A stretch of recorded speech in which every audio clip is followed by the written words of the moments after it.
Hello, we are going to do some work on the Reck and Rec today. Follow along at home. How many do you see?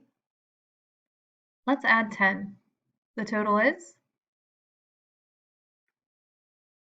We have 10, 11, 12, 13. Let's try another. How many do you see?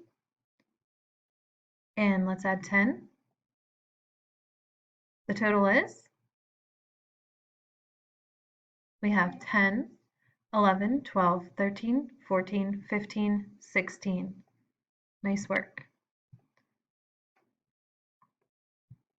How many do you see? Let's try something a little bit different this time. Instead of adding 10, we're going to add 20. So let's slide 10 over. And if we add another 10, that's adding 20.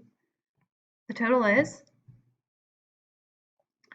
So when we count it, we would count it 10, 20, 21, 22. Nice job. Let's try a little challenge.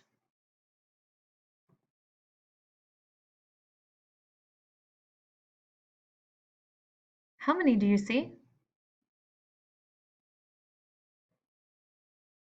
And let's add 10 more. So if we start with 14 and add 10 to get the total, we can count 10, 20, 21, 22, 23, 24. Nice work.